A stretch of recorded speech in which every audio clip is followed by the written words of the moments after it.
Okay, we'll call the meeting to order at 7 o'clock.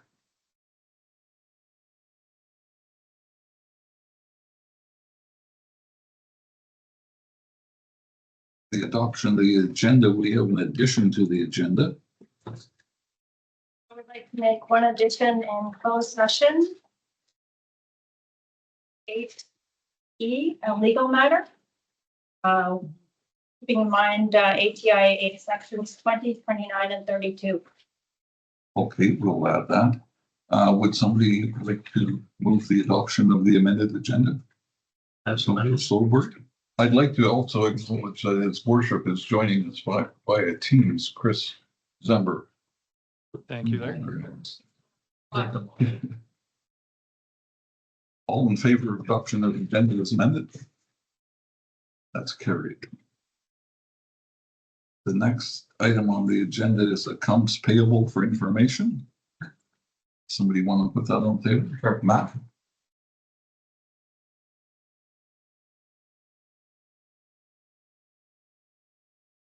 Any questions or concerns? Go ahead, Matt. EFT 9204 Spectrum Body Paint Unit 178 repair right side. Can we elaborate on that a little bit, please? No question. There's an incident regarding another piece of equipment that they did this.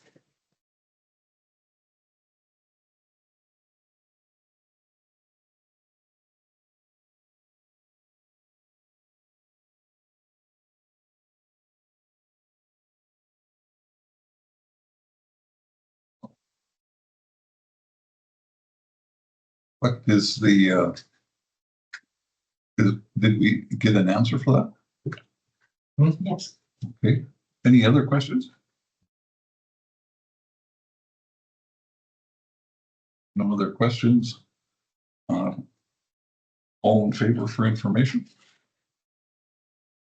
That's carried. The next is the cash investment summary for March 31, 2026. And want to put that on the form? Yeah. Brady? Any questions or concerns?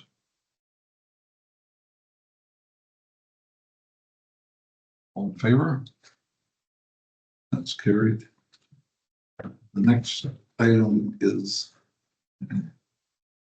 first quarter budget versus actuals report for information.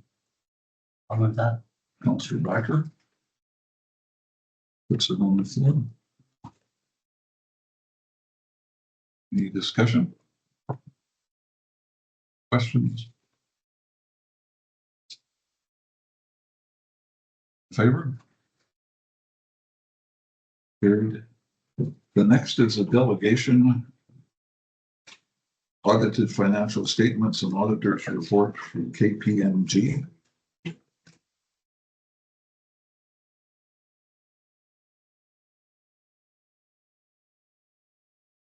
Evening. Go ahead, sir. From the agenda, as you can see, hopefully you can see, I am not Karana. My name is Dan Boster. I'm partner at KPMG, and I'm here tonight to discuss our audit of the 2025 financial statements. So first, before I get into some of the highlights of the financial statements, just a reminder, some of you heard me earlier, but we are required to be independent of the town in relation to being able to perform the audit. As I look around, I don't know many of you, I'm not related to any of you, so that it is a good thing because it means that we are actually independent for the process and purposes of conducting your audit. So moving into the financial statements, first page is just a statement of management's responsibility for financial reporting, which management will be signing. And then we'll move on to the next page, which is the first page of our audit. So I like to tell people that I date myself a little bit because, as I mentioned, it used to be that 3 paragraphs in an audit report was good, 4 paragraphs is bad, but we seem to have a bit of a novel here now. So the important thing to remember is that the audit report is broken down into a few different sections, discussing management's responsibility for financial reporting, as well as the auditor's responsibility for conducting the audit. But the important part is on the screen here, and that's that first part in the opinion section, where we disclose the opinion that we have on the financial statements. So this is what we call a clean opinion, and I'm just going to read out the wording here for you. So in our opinion, the accompanying financial statements present fairly in all material respects the financial position of the town as at December 31st, 2025, and its results of operations, its changes in net financial assets, and its cash flows for the year that ended in accordance with Canadian public sector accounting standards. And those standards are the standards that all municipalities are required to report under, as well as other public service bodies that do fall under the same kind of regime as well. So again, as I mentioned, this is the important part, which means that subject, of course, to our discussion here and approval of the financial statements by council, we are prepared to issue that clean opinion on financial statements for the year ended December 31st, 2025. And a couple of pages down, the draft is not dated, but our auditor's report will be dated today, subject to approval by council. So I'll move on to the first page of the financial statements, which is what I call through page one. This is the statement of financial position. And what this is basically a snapshot in time of the assets and liabilities of the town. And of course, that's as of December 31st, 2025. So it starts off with the financial assets of the town. And one thing that you might notice right off the get-go is an increase in cash. And we'll get further on in the statements. There is another portion of the statements that kind of talks about the various ins and outs of cash. But in general, the increases relate to various contributions from operations, as well as changes in terms of timing for receiving various receivables or timing for making the various payments that the town is required to make, as well as receiving funding for future projects or using that funding for various capital projects already. So looking at the next line there, trade and other receivables has decreased a little bit. And again, partially the reason for that is that in the prior year in 2024, there was some grant funding was received early in the 2025 year. So again, it's sitting in receivables, and then the funding was received in 2025. So again, that increases cash until that point in time that it is spent. Excuse me. The next point, looking down at loans receivable, again, this is just a normal decrease in the loan receivable, which is payment from the waste authority. So that's the reason for the decrease there. Looking at investments in marketable securities, there is a little bit of an increase, about $1 million. And really what that relates to is a reinvestment of funds and investment income that's been earned on those funds over time. The next item I'd like to point out is in the financial liabilities section. That's the accounts payable. So it's about half of what it was last year. Part of the reason for the decrease is that during the year you received a fire truck, and so there's a payment made on that, which was sitting in that accounts payable in the prior year for about $520,000. That's a big chunk of what the decrease is.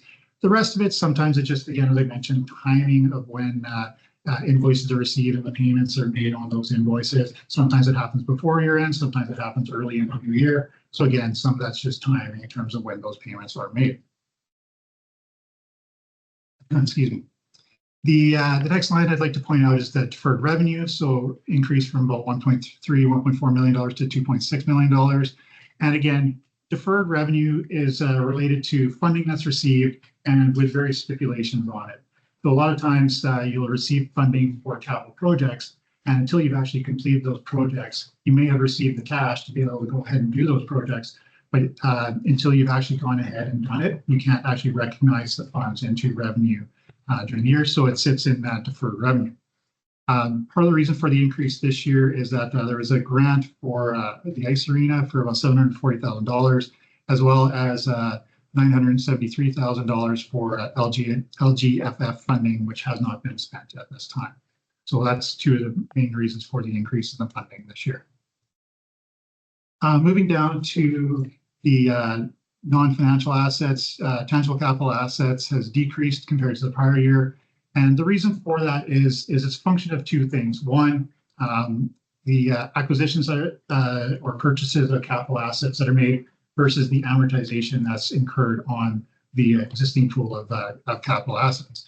So capital assets are purchased and then they're assigned a useful life, which is meant to represent the utility to the town, and then they're amortized over that useful life. And that's the amortization that's brought into expense.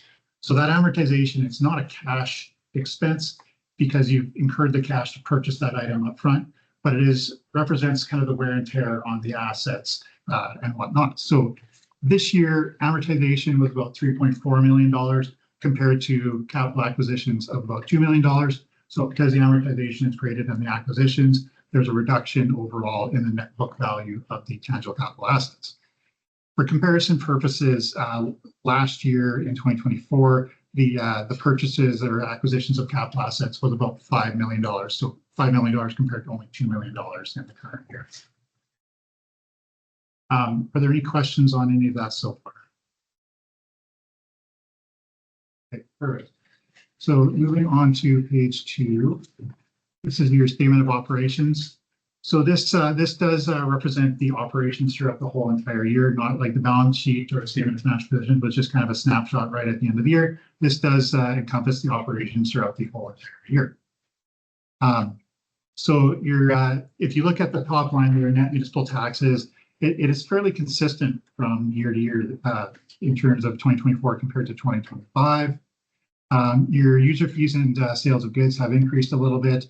And part of the reason for that is just increase in various rates that were established in the bylaws, and as well as it can ebb and flow a little bit based on consumption and the various components of those user fees. Government transfers for operating, again, fairly consistent from year to year.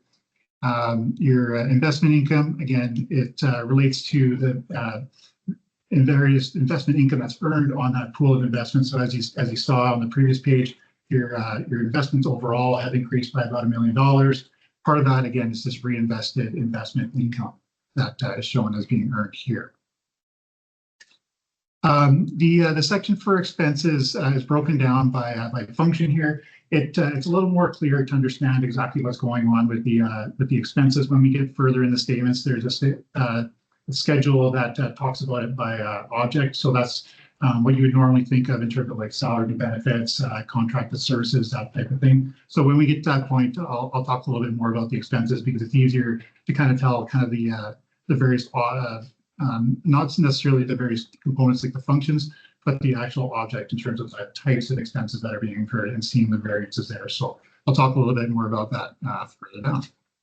And then also near the end there's government transfers for capital, about 800,000 compared to 1.4 million. And again, this is a function of, as I mentioned, with that deferred revenue. So as you're spending the grant funding on those projects, it would be recognized in here, but because less was spent in 2025 compared to 2024, there's a bit of a decrease. But again, it's just a function of timing when those projects are being completed. So, you know, if now in 2026, you're going to complete some more projects, that you'll see that number increase on next year's financial statements. Any questions on that? Moving on to the next page. The statement of changes to net financial assets provides just a little bit more ins and outs. So on the statement of what I talked about on our balance sheet, there's the top two sections, which are financial assets and your financial liabilities. So financial assets less financial liabilities equals your net financial assets, or if your liabilities were more than your assets, you would be in a net debt position. However, in your case, you do have a net asset position, which is a good position to be in, obviously, because of course that means you have more assets than liabilities. Again, this just kind of shows a bit of the reconciliation of that number, taking into account the changes in the non-financial assets, which being the tangible capital assets mainly, as represented on those couple of lines. The statement, just going back for a second.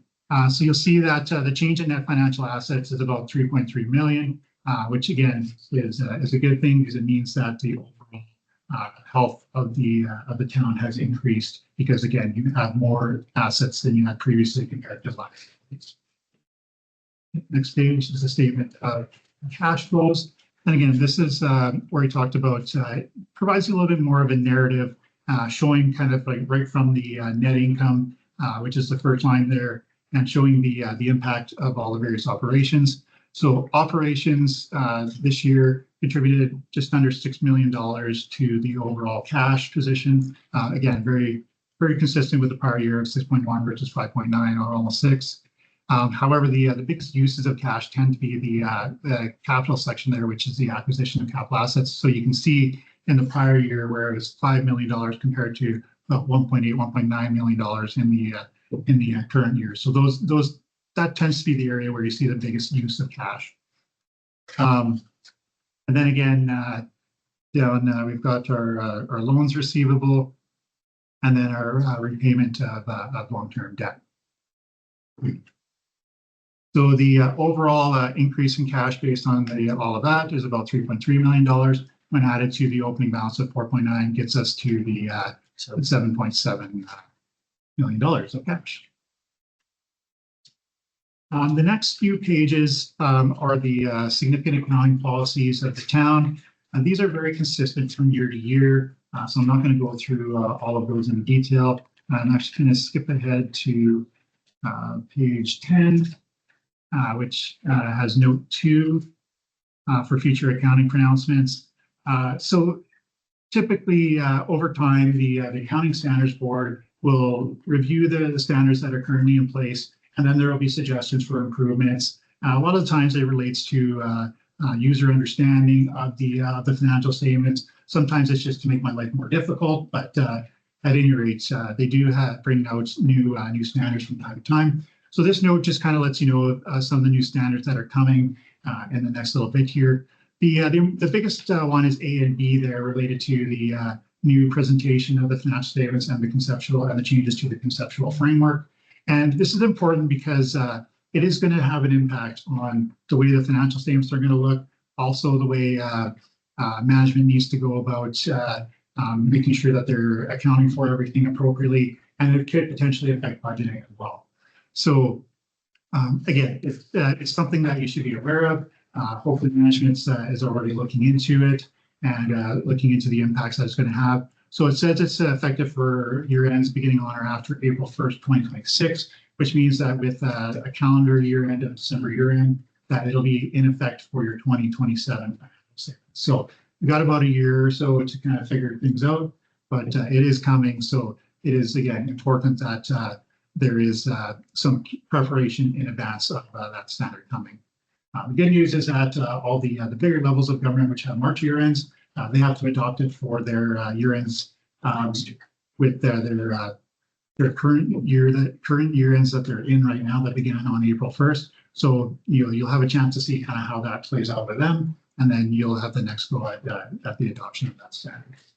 So if you remember, like a few years ago, there was the adoption of the asset retirement obligation standard. That was a fairly significant undertaking. I don't know if this will be as big as that, but again, it's not to be taken lightly because it could have some impact on the various statements. One of which is the presentation that we talked about on those financials, on the statement of financial position. It will look different. It'll go to more of a situation where you're going to see groupings of assets and liabilities, bringing all of the assets together instead of what we have where we just have financial assets and then financial liabilities and then non-financial assets. It's going to bring that together and also introduce non-financial liabilities category as well. So hopefully that makes sense, but if not, make sure you talk to management. Okay, so skipping over to page 11, note 4, again, provides a little bit more of a breakdown of what makes up that trade and other receivables. And the biggest component of the change, again, is that trade and other accounts receivable on the 4th line there. And that's where some of that grant funding was recorded, which was received in the year. So that's kind of the change, the biggest fluctuation there. Taxes and note 5 for taxes and grants in place of taxes receivable, again, provides a little bit more of a breakdown of the various categories and where the receivables are coming from. So this year, there's a higher current taxes, but lower local improvement levies and lower arrears as well. But again, overall, the total is somewhat similar to prior years. Note 6 is loans receivable. So there is a loan receivable from the Waste Authority, and again, the change there is really just the schedule of payments related to the loan. So it's basically being repaid. Should be fully repaid over about the next 4 years. Note 7 provides a little bit more of a breakdown of the various investments and shows the cost compared to the market value of those investments. Your investments are tracking fairly close in terms of the cost and the market value, just given the nature of the investments, and provides a little bit more information about the various rates that are being earned on those investments. Note 8 is inventory for consumption, just provides a bit more of a breakdown of that line, with the biggest component being the water supplies there.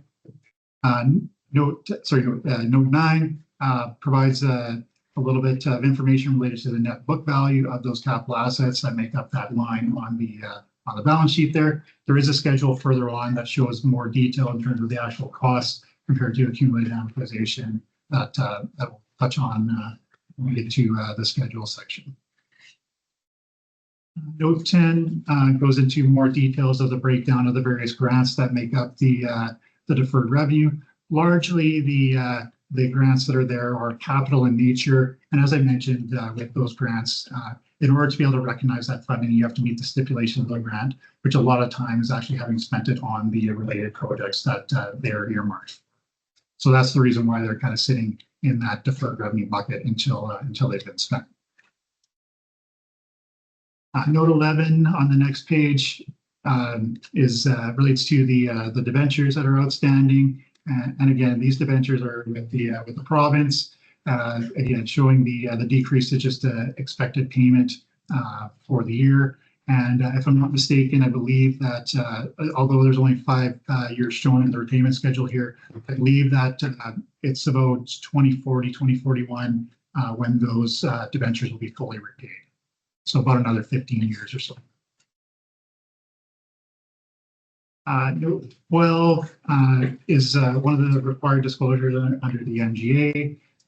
What this note does is it looks at basically the ability for the town to incur more debt, and also the ability for the town to repay that debt.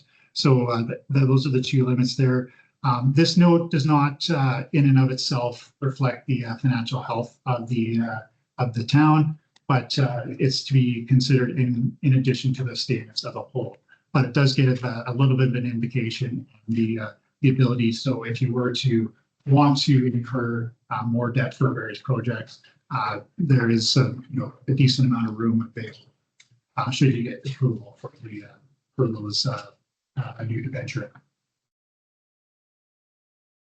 Note 13 talks a little bit about the accumulated surplus. So accumulated surplus is basically the net assets of the town, and it's broken down into a couple different categories. So one of them being reserves and restricted surplus, which is your operating reserves and your capital reserves, and then unrestricted surplus, which is funds that have not been earmarked for a specific purpose, and then your equity and tangible capital assets.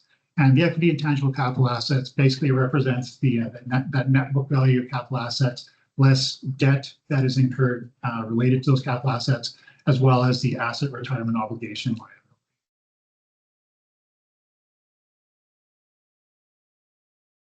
Note 14 goes into a little bit more detail related to the asset retirement obligation. Again, the change in the current year is really just what we call accretion expense, which is a reflection of inflation related to that liability. In the prior year, there was a bit of a remeasurement which offset the accretion expense. But overall, you can see that the accretion expense is fairly consistent from year to year. And again, that just kind of represents an estimate of inflation, because what happens with that asset retirement obligation is, again, it's an estimate related to future obligations to remediate certain environmental items, such as asbestos in buildings or lagoons or any number of different potential environmental standards that have to be adhered to. The biggest one, of course, that you see is asbestos, because you're not required to do anything with that until you actually go and it's disturbed. So a lot of times that happens if it's a renovation where you're demolishing a building or whatever the case may be. And at that point, you're required to remediate it. So these numbers represent an estimate of future cash flows that have been discounted to the present value in today's dollars for that potential the remediation that would be required in the future. Note 15 provides a little bit of information about the various segments of the town. We'll talk a little bit further in Schedule 2, and I'll point out a few things in terms of like the breakdown of revenues and expenses related to the segments in that schedule. Note 16 is another required disclosure showing the salaries and benefits for elected officials as well as designated officers. So again, just an information item there. Note 17 provides a little bit more information related to the town participation in the local authorities pension plan and the required contributions for employees as well as the town. And note 18 provides a little bit of information related to the various contingent liabilities that are potential liabilities that haven't necessarily been reported as liabilities because there's some uncertainty related to those liabilities. Note 19 provides a little bit of information on various financial instruments and various risks that the town can be subject to. Note 20 goes into talks about contractual rights. So again, these are various rights that the town has to economic resources arising from various contracts that they are subject to. And then the rest of the notes here, note 20 talks about the approval of the budget. And then 22, again, similar to contractual rights, there could also be contractual obligations that aren't necessarily an obligation and a liability as of today, but because of the contract, there's a potential for a liability in the future. And note 23, of course, talks about the approval of financial statements. So moving on now, we move into the schedules, which again provide a little bit more information on some of the various line items that were on the statement of operations. So the first one here is the statement of schedule of government transfers, and it breaks it down between the various operating funds that were received and used, as well as the capital. And again, as I mentioned, so it would sit in that deferred revenue pool until it has been utilized and the stipulations have been met, and then it would show through your statement of operations and also the detail in this note here. Schedule 2 is, as I mentioned, this schedule of segmented disclosures. So it provides a little bit more detail in terms of the various revenues and which basically buckets of the town or those revenues and expenses are being incurred. And then also presents it by the various expenses by object. There is another schedule that kind of consolidates it, but for the purposes here, we can talk about the various categories there. As I mentioned, the largest one being the salaries and benefits, and then and after that being usually it's contracted services or goods and supplies related to those amounts. And let's skip to the next page. The schedule of change in accumulated surplus. So as I mentioned earlier, there's those three buckets of the overall accumulated surplus. This just provides a little bit more of a continuity of how the money ends up in the various buckets in terms of transfers into restricted, as well as how things end up in the equity in capital assets versus what remains in unrestricted surplus. Schedule 4 provides a bit more of a breakdown related to the schedule of net taxes. As you're aware, you are required to collect taxes on behalf of the government to pay for items such as the school foundation fund, as well as there's also taxes that are collected to fund the seniors foundation. So part of this schedule shows the total taxes collected, less those requisitions to come down to the actual net municipal taxes, which are the town's portion of the tax levy. Schedule 5, again, is the kind of the consolidation related to those expenses by object.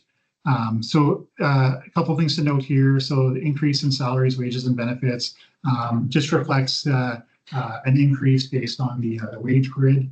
And then, of course, noting near the bottom there, amortization expense, as I mentioned, is just it's a non-cash expense, but it does flow through your statement of operations. And again, that just kind of represents the wear and tear over time on the capital assets. And then finally, Schedule 6 provides more detail about the various types of capital assets that the town has, as well as where any of the ins and outs of the various categories. So in terms of assets that are acquired versus assets that are sometimes either sold or hit the end of their useful life, so they're disposed of. So again, shows the details on that. I know that was a lot to go through in a short amount of time. So if there are any questions, I'm happy to turn those over to Mike. Yeah, I can throw him under the bus on that one, but in all seriousness, please go ahead. Sorry, I do have one question. Back to accumulated surplus number 13. We had an increase in the surplus by probably 1.8, 1.9. Other than the increase in our reserves and the infrastructure, I guess, assessment, how does that increase the accumulated surplus? How does that go up by 1.8? It would. The accumulated surplus would increase by two ways, by either increasing the revenue or decreasing expenses. So if we were under budget in our expense items, that would lead to a higher surplus. So overflow from the previous year could also increase that accumulated surplus, like this money's not used. This would be just for 2025. Okay. Any other questions? I just one, I guess that'd be my question as well. If you can just refresh my memory on debt limits, total long-term debt for 3.4 million. What are we in debt for again? Like, good, I know I remember you telling me like previously that we had. So our biggest one is for the water treatment plant. Yes. But we have other debentures that go back 20 years. Yeah. And that's some are like a couple thousand and some are 3.5 million. Yeah. So now I remember you saying.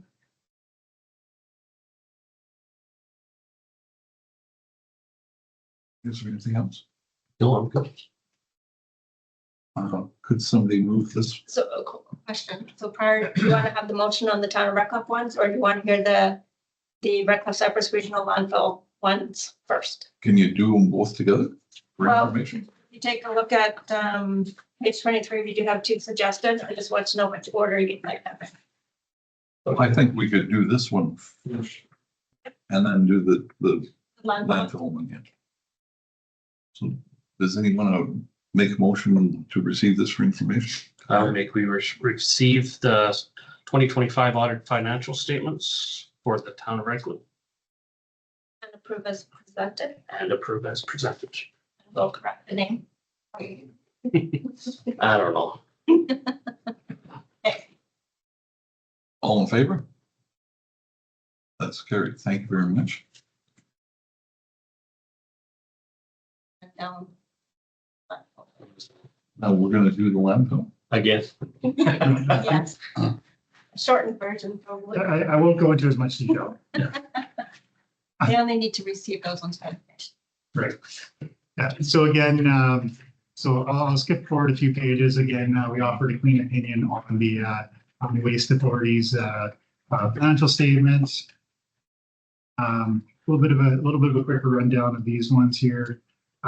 So again, in this situation, the changes, some of the changes relate to, again, a lot of timing as far as so the increase in cash, part of that increase in cash was timing.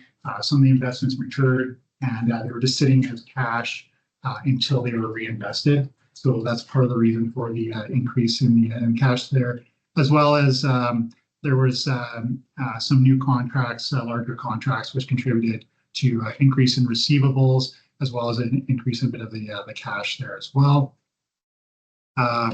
Overall, the repayments, the loans to Cypress County and Towns of Red, loan payable to Cypress County and Town of Redcliff. Again, the change there is just the scheduled repayments. Change in asset retirement obligation relates to that accretion that is basically that inflation that we kind of talked about related to the town. The change in tangible capital assets, kind of similar story to the town, where amortization was greater than purchases, resulting in a decrease of the overall net value of those tangible capital assets.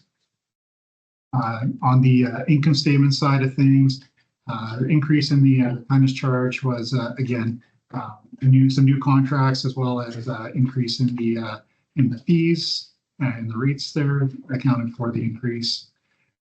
In this case, the interest on investment has actually gone down, and sometimes that's just a function of timing in terms of like the reinvesting those investments, as well as the types of investments that are invested in. So as we all know, the markets do fluctuate. So depending on the investment mix, that could have an impact on the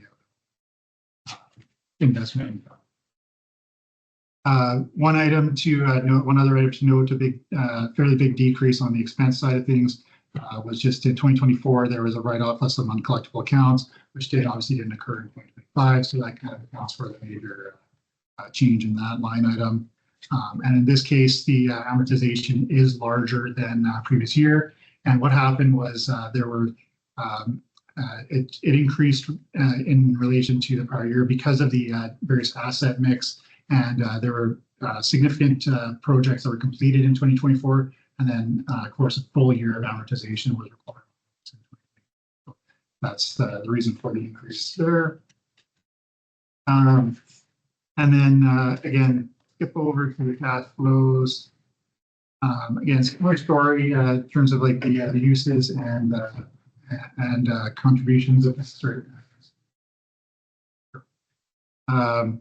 So again, the operations contributed about $1.9 million towards the increase in cash, and of course the repayment of debt and a smaller acquisition compared to the prior year. So again, $3.2 million of purchase of capital assets compared to about just $450,000.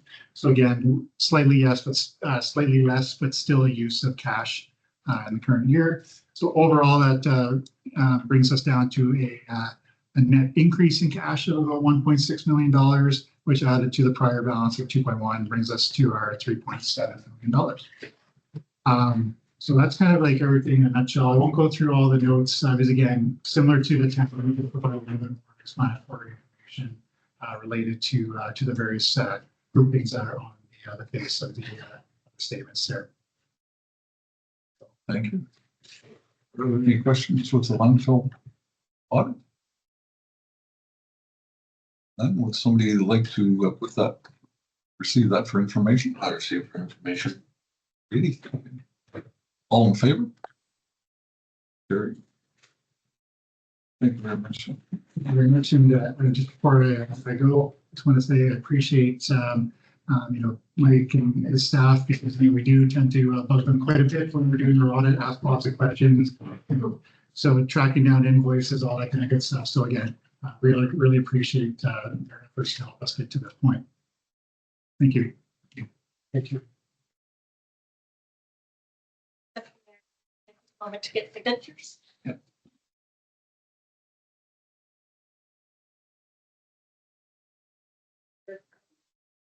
Something.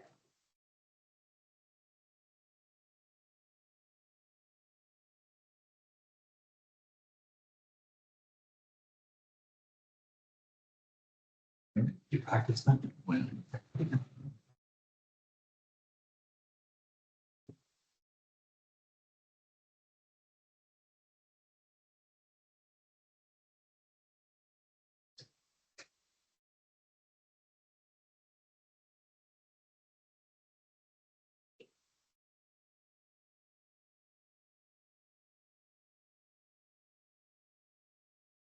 So the next, we have a delegation from the library. Yes. Linda?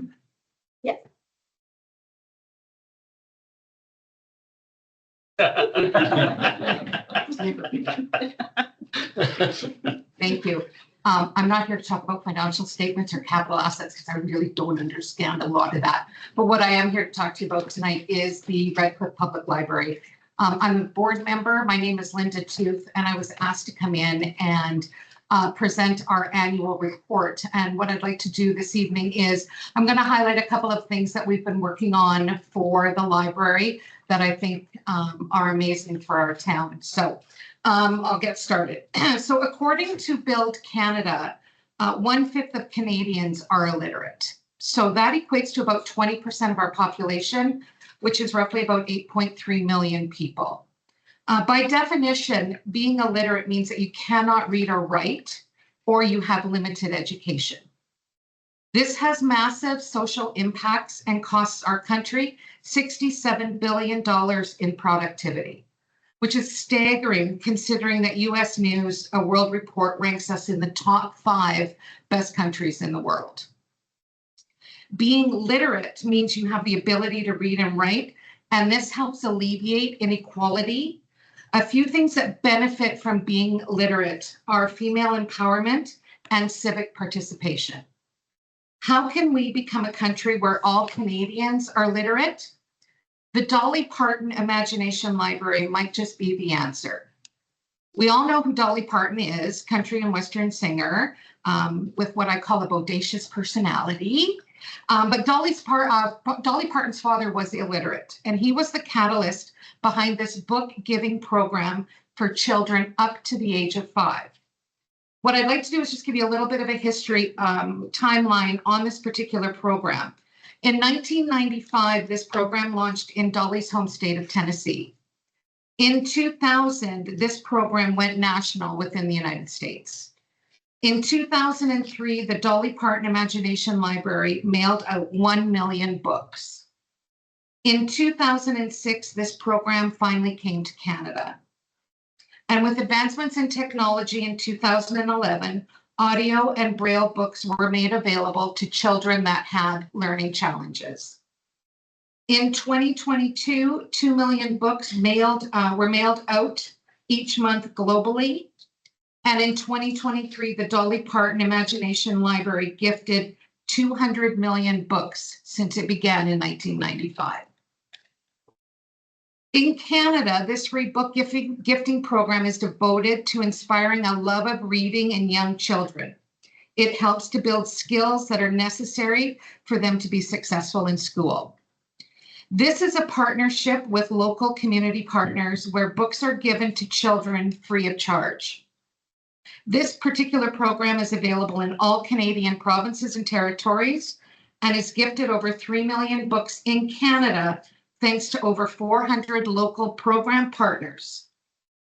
The Redcliff Public Library, along with the All Nations Optimist Club and the Friends of the Redcliff Library Society, have successfully brought the Dolly Parton Imagination Library to 71 Redcliff children under the age of 5.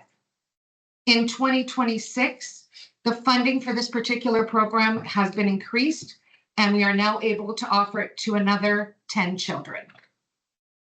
The Dolly Parton Imagination International study showed that children in Canada were 13 times more likely to be read to 4 or more days per week compared to children not in the program, which is huge. What I'd also like to, so that's all about the Dolly Parton Imagination Library, but what I'd also like to do, if we could bring the infographic up. Do you have the infographic? Okay, is just highlight some other phenomenal things that our little library is doing. So over 22,000 people walked through our doors last year. The library added over 1,700 new items last year. Our services were delivered by 11 dedicated staff, and we've got 22 amazing volunteers who work tirelessly for the Redcliff Public Library. We offered 112 in-person programs, and we added 5 digital literacy programs. All total, just over 1,580 people were attended to at our library. Our small town library is small, but our impact in this community is huge, as you can see by the numbers that are shared there. And one other note I just wanted to add on the Dolly Parton Imagination Library. When I was putting my presentation together, my husband asked me if the Medicine Hat Public Library offers the Dolly Parton Imagination Library, and I said I didn't know. But I asked Tracy, our manager, and she said no, they do not. So for us, that's huge that we are offering it here to the children in this particular community under the age of 5. And it is again a free gift book giving program. Did I say that right? Yeah, thank you. That's my presentation. That went quicker than I thought, but that's quicker than. I could stand up here and talk about books, but yeah, we just really wanted to come in and highlight everything that we've done for our library. We're very, very proud to be a part of that library and what the library does for our community here in Redcliff. Thank you very much, Linda. We're glad to have the people in the library doing their job there. Any questions for me? Any questions? Books? If you want to, Anything? if you want to extend your delegation, you can get into some financial. Matthew, I think you've had enough of the financials for this evening and numbers and capital assets and amortization or whatever that word is. Would somebody like to receive it for information? Matt? Thank you. Thank you, Linda. All in favor? Thank you. Thank you.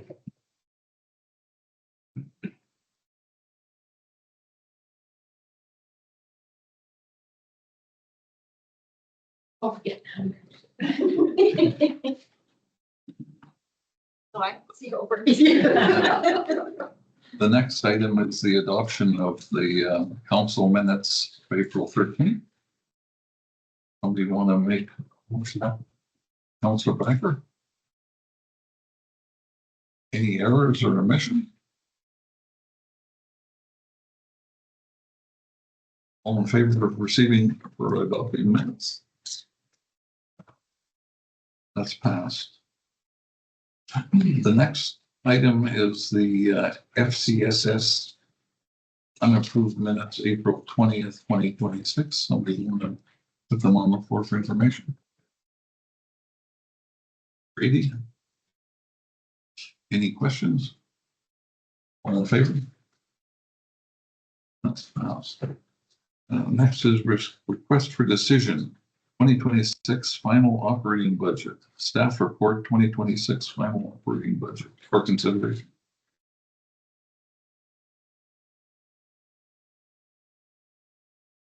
Eric? I'll make the motion to approve the 2026 final operating budget as presented. Any questions? Have we had to make any changes due to the increase in to our property? We didn't. No changes were made. There was still some room for growth in the current budget, and being optimistic, it's not going to last.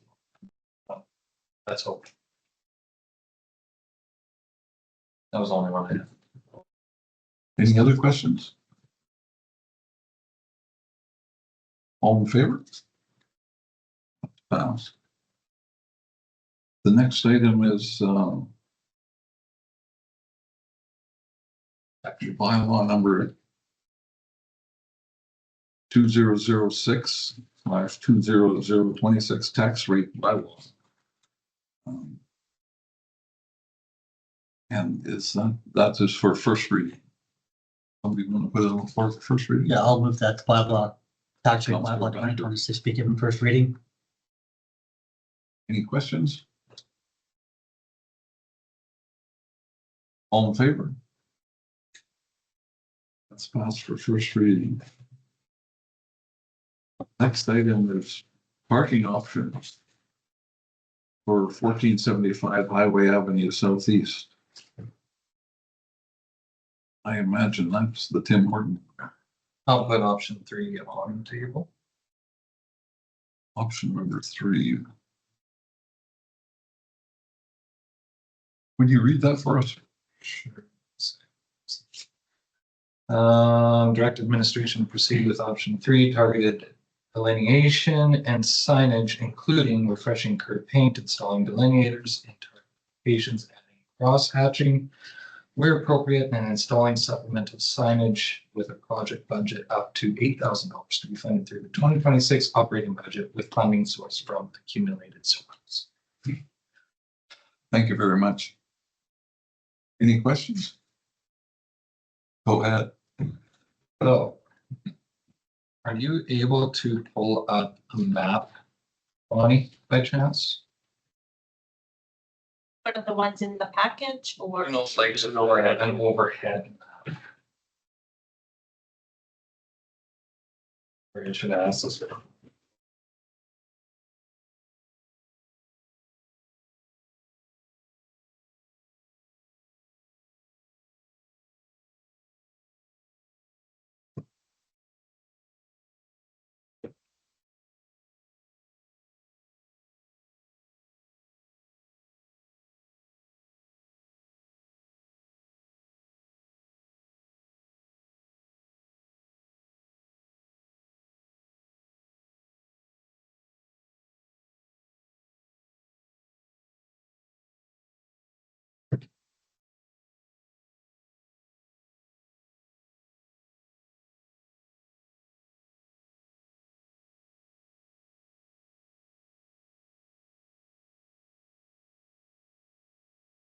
Need to zoom in more? Oh, you have to go down towards Tim Martin's.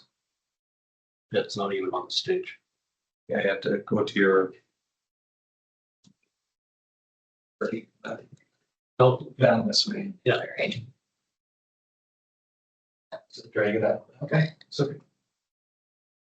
Yeah, just like that. Keep going. Keep going. I don't think Bonnie's ever been to Tim Hortons before. Okay. Stop. So my question is. With option 3, it's obviously for here and here, but is there anything? Are we looking at anything, doing anything here? Because just the other day, I drove by and there was a tractor trailer parked right here, blocking that exit. So, and then. So, and I believe that there is no parking here as well after a professional. No, I am correct? Yes. But again, like, it was just 2 days ago. That was blocked. So I'm not sure if that will include this statute. And then if the delineators were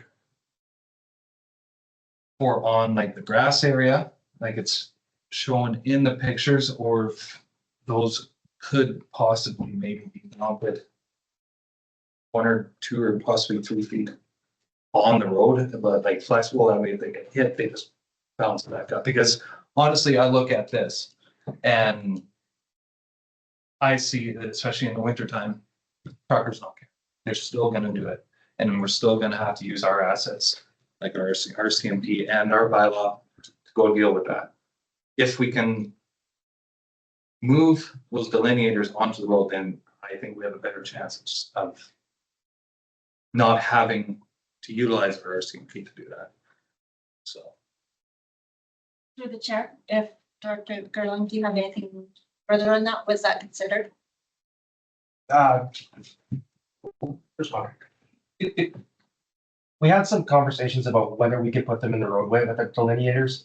It would be quite a bit more expensive to put them in the roadway.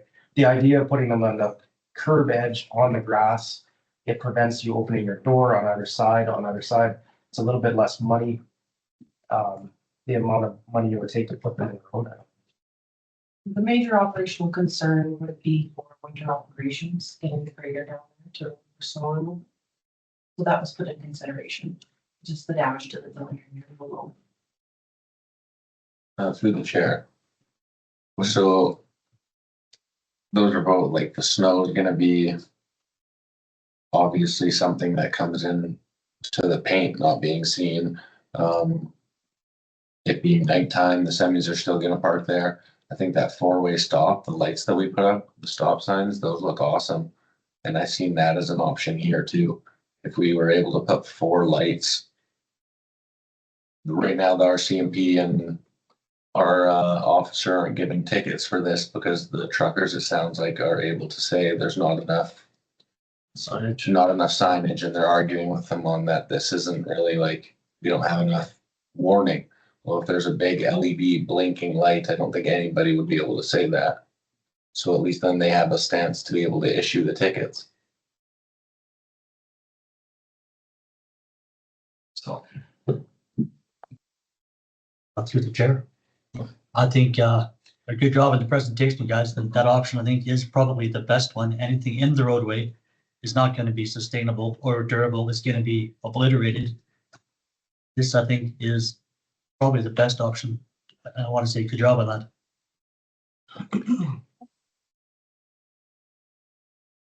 May I add, it looks like there's overhead signs along with the signs on the road, so, and there's bullards there. I mean, I don't know, but you can get it much clearer. Well, there's already, can we look at the pictures of what's already there? Because there's already a yellow curb and there's already signs on every pole. They are Right, so I mean, it's gonna look very nice for a month or two until it's rolling over and the weather hits it for a couple months, and then it's gonna look similar to what this yellow looks like, and I think we are kind of in the same boat. And that's, we'll have the delineators there still, but if that's not gonna be something that's actually stopping these people from parking there, it kind of just looks better. It's still gonna be on the wrong side of the curb that actually stops them from parking there. So I think the cheapest option was still the LED lights, right? Signs with LED lights was cheaper than this. So I was, to the chair, kind of going back and forth, like, I do like the LED signs, and then maybe not doing the delineators right away to see if we increased that signage and made those signs much bigger with LEDs. And maybe doing the cross hatching on the pavement, seeing what it looks like, and then it maybe down the road, look at putting delineators in. And see what this would look like first. Because like I said, and just for those that are here that are unaware, anybody that leaves Tim Hortons in the morning or whenever, I myself have almost come into had a collision trying to get out of there. If there's trucks parked on both sides and you have to go right out into traffic to exit that. And it is an old parking spot and it is being abused. So that's hence why I'm bringing this up. But anyway, going back to my statement, I'm also in favor of rescinding that motion and going to an LED light, but with doing the cross action too. And then maybe just waiting on the delineator. So I don't know what your guys' thought is about that. Through the chair. I don't really see a need for LED lighting. There's ample signage out there. People can read them just fine. They're there for important reasons. There is no easy out for these guys. Short of banning trucks outright, there's no way really to solve this problem, I don't think. So I think that what the LED lights would do for us is give the officers a leg to stand on when it comes to enforcement. Right now, the truck drivers are able to say at nighttime, hey, I didn't see that signage. In the wintertime, they're able to say, hey, I didn't see the marking on the ground. If there's a bright LED light always there, there never is an excuse that they can say, hey, I didn't see this. There's always an enforcement piece that the officers are able to issue tickets. Has somebody at law enforcement actually said that to you? No, but that's what it's There's no signs. I don't see how they could our not write-up. be applicable. In our package, that's what has been said, that they're not issuing tickets at this moment because of this. They're giving warnings. Yeah. So if there was a LED sign, they would be able to issue those tickets and not take warnings. Through the chair, I know we're looking at enforcement, and this is definitely trying to create a deterrent for parking. Have we looked at where else these truckers can park? Like, I know we're creating an issue where we don't want the blocking of traffic. We want the free flow going through here. But we have an idea where we can put these trucks? Well, the co-op across the street has that huge parking lot. Yeah. And then to the right across that street has that huge open dirt lot too. And have we looked at ways of directing The traffic to that location instead of right in front? Because honestly too, you go for a little bit further west, you got all that road all the way to Burger King on both sides. Yep. So honestly, it is, and I hate to say it, I think a lot of it's like. Especially. I'm not disagreeing. I'm just wondering if we did a combination of not just education, but redirection, right? Cement blocks, let's put cement blocks on that, and if they hit them, then guess what, it's on them. Oh, he's got a question. I can't see. Go ahead, Chris. Thank you. Through the chair. So a couple questions. Do we have any issue with them parking on the other side of the street? Or is that allowed and it's not causing any problems? So that is allowed, but not directly in front of like where Tim's is because of turning, I believe, as a truck, like as a class 1 operator. There is a section there that I believe is from the light pole. And then going east to the intersection, that there is a no parking across the street as well, but it's only like a 1 tractor trailer length, right? And then going west, they have all that parking, so. Yeah, there's a picture of it there. Oh, there we go, Kristen. yeah. Thank you, Bonnie. I could have seen that, yeah. Okay. Only the 5 meters from the stop sign to that first. So it is technically both sides of the road. I don't know if that would solve the problem for both sides of the road.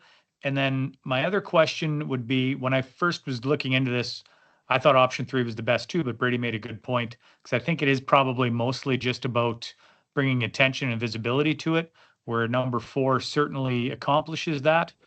But now something just popped into my head just a minute ago.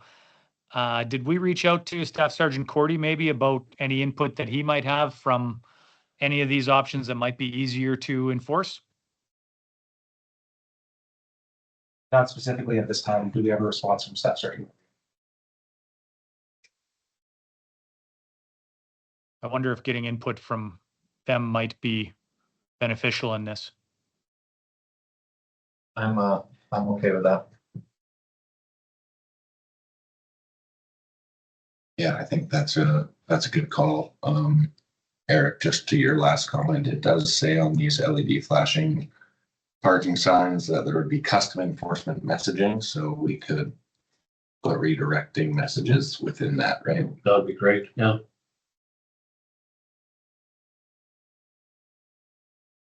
Well. Maybe. I don't know where you guys thought about. Speaking with Cordy about that. Have you rescinded your motion? That's what I'm He thinking. changed it to the blinking lights. Oh, you changed it? No, I didn't. Oh, you did? No, it's still option 3 is still on the table. Yeah, perhaps option 6 is send it to the RCMP for opinion, table it. Or Yeah. just receive it for information after speaking with. No, we don't want Yeah. to receive it for information. Okay. No. I would Direct suggest you could administration. receive the staff report for information, but further direct administration to further review the matter and then reach out to the RCMP to gather some additional opinions. Yeah, I don't want to put this dead in the water. I No. want to be able to, Needs action. yeah, absolutely. And then once the administration has that information, we can bring it back. Okay. So I'd like to send my motion in, what you just said. Okay. I can't wait that fast. So the motion now is table it now and get some more input. I don't think table would be just correct word. We received the staff report and further administration to look into the RCMP for more information. Is there any more questions or debate? All in favor of that motion? That's passed.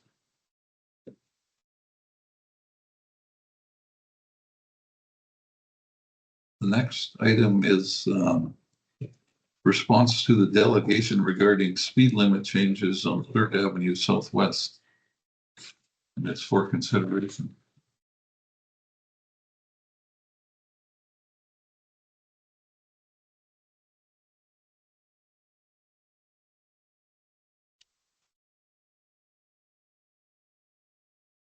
Go ahead.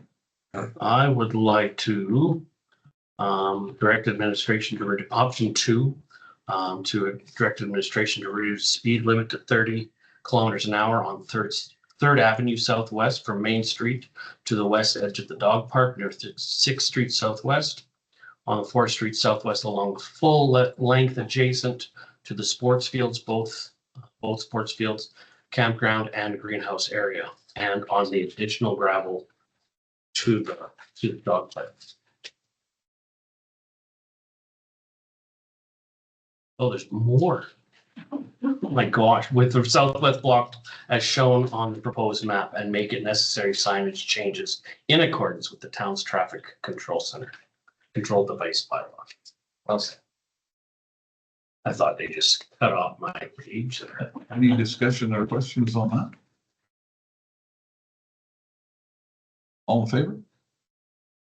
That's passed. The next item is FCSS Community Social Needs Assessment Public Participation Plan for consideration.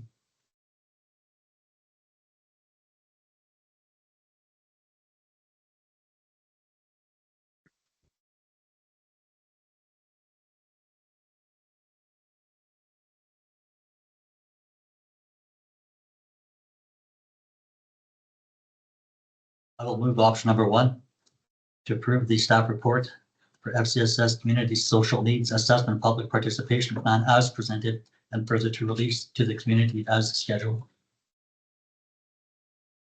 Any discussion?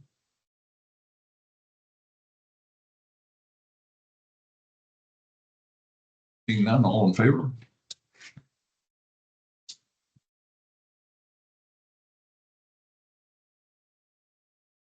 Oh, this one's a good one. Declaration of Seniors Week in Redcliff. For I really hope it consideration. passes. I've already signed it. Okay, option 1. Any discussion? All in favor? That's passed. Whew. The next one has to do with our friends from the library. Proposal for outdoor space at Redcliff Public Library. Yes. I'll move option 1, move to support the Redcliff Library Board's outdoor space proposal and authorize the library board to proceed with design, pricing, and fundraising with the report to brought to a future council meeting for approval before proceeding construction. Any discussion? Yeah, I think I'd rather see, the second motion. I'd rather see someone here to be able to ask the questions that I think we want to ask. I do have Want to hear. questions on this. Okay, then can I ask you guys the questions? So I did read like the fencing area. How high was the chain link fence gonna be?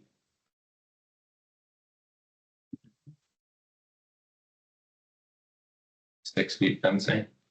So it would be generally closed off unless you guys were open? We didn't want it 5 feet, easy to just jump over, and 6 feet, a little bit more. So it would be And just not for- equal height. more clarification, like it would be more geared towards like you guys using it for activities or things that you guys are doing, events, instead of like public access? Okay, But it would still have, public can still access it. just when in hours of operation though, Yeah. right? Yeah. Okay. Was there anything else? I think that's pretty well managed question. Mayor Zephyr. Mayor Zumber. Thank you. I just got a Go ahead, quick Greg. question of the same lady. I assume that was Linda. This seems Oh, unusual Robin. for a library to have. Is there other examples of libraries in Alberta that have a similar thing? I'm not saying I'm against it. Yes. I'm just, it's unusual. Yes, actually, the Bow Island Library they added a solarium a couple of years ago with a small garden outdoor fenced space. Cold Lake has one, and theirs is actually considerably larger than what we're proposing. The reason we went as kind of as small as we did is because there's a tree in that space that is kind of hampering the design that we originally wanted. Okay, thank you.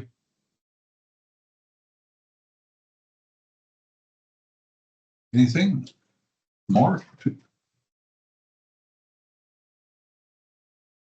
We have option number 1.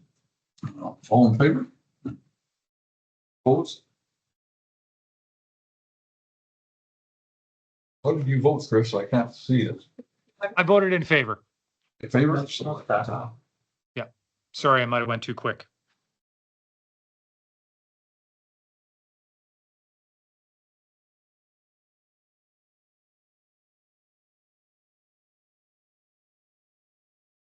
On that, with that being passed, with that being, once there is more drawings, more design and stuff, does it come back again, or is that? They're proposing to bring back further information, yes. Thank you. So our next item is the 5th Street Southeast Service Upgrades Garden Service. And it's for consideration. I would move option number 1. To direct administration to reach out to the one property owner confirming they received the letter as garden services will no longer be available.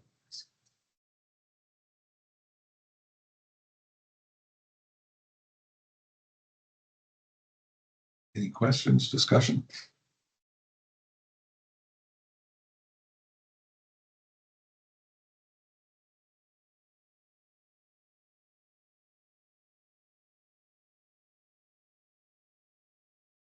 All in favor?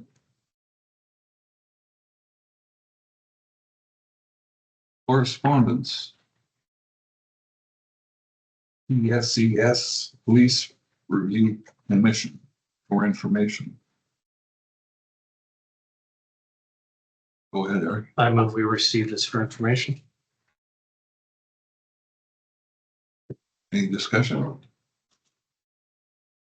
All in favor?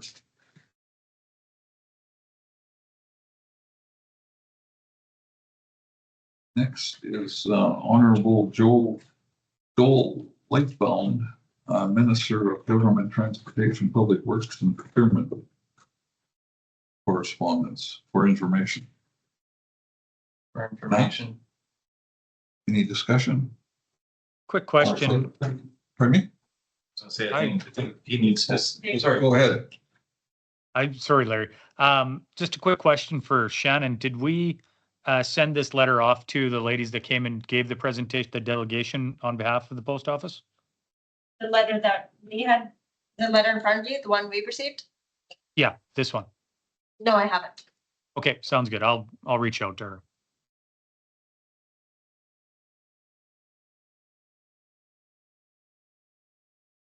Any other questions? All in favor? That's house.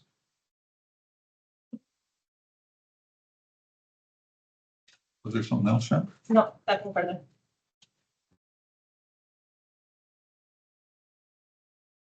The next item is Medicine Hat Catholic Board of Education. Correspondence for information.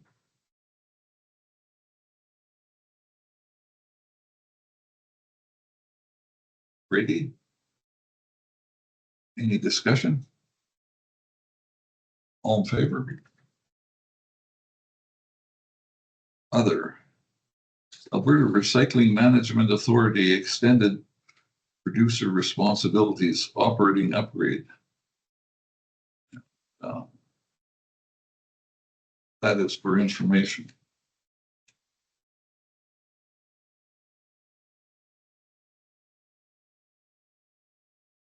Any question? Yeah. All in favor? Next is council important meetings and events. Is there anything that we want to add to that, or it's for information?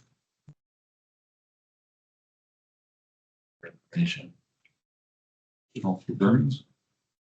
All in favor? The next item is recess. Do we want to recess? I mean, yep. About a 10-minute recess. And And-